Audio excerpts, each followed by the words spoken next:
Say Avisala Eshma to Bianca Umali dahil ito na ang tamang panahon para i-reveal na isa siya sa mga bagong sangre sa much-anticipated sequel ng iconic Encantadia Chronicles. Matagal nga raw itong isinikreto ni Bianca. Maraming salamat. No other words. Paulit-ulit ko sinasabi na I am very thankful, of course, to my supporters. Naiiyak ka? Bakit? Yes. Kasi kuya, ano to parang hindi ko hiniling. Pero ipinagkaloob sa akin. That's why I am very, very thankful. Thankful to my network kasi sa tiwala, I assure na they will not be disappointed. I will not fail anyone. Ngayon pa nga lang daw, todo na ang ginagawa niyang preparasyon. The way I'm preparing for this, it's as if I'm preparing for a Marvel movie. Ganun ko po siya pinaghahandaan. I am preparing my physique for it. I am preparing my skills for it. And I have been studying everything about Encantadia. Gaano ka ka-pressure? Honestly, grabe. I mean, this, I think, is the biggest pressure that is put upon me in the history of all of my projects. Unang pinasabik ang mga Encantadia fans nang mag-post ng isang art card ng karakter ni Bianca, si Direk Mark Reyes, habang nasa San Diego Comic Con, kung saan pati raw si Bianca ay na-surprise. Revelation pa ni Bianca sa amin, gaganap siya bilang si Terra.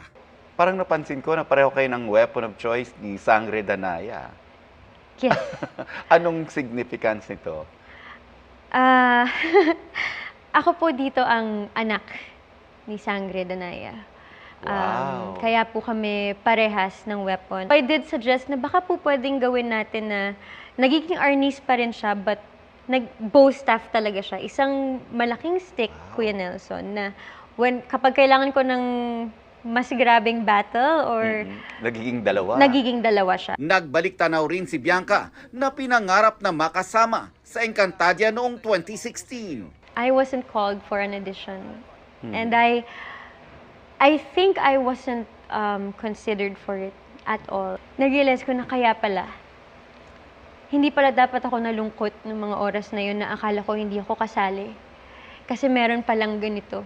Meron palang para sa akin. Pero sa tanong na, Personally, kung yung brilyante na gusto mong makuha o mapa sa kamay mo, anong brilyante? Lupa talaga, Kuya Nelson. Lupa talaga.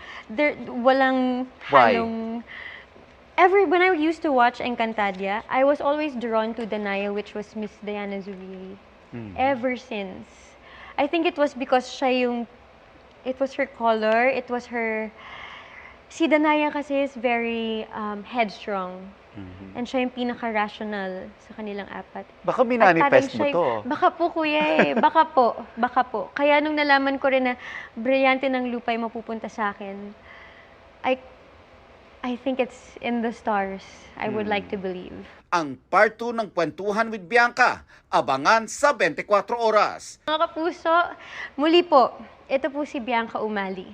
At iniimbitahan ko po kayo na sana ay abangan, panoorin at mahalin po ninyo ako bilang si Terra sa Sangre, ang bagong tagapangalaga ng Brilyante ng Lupa.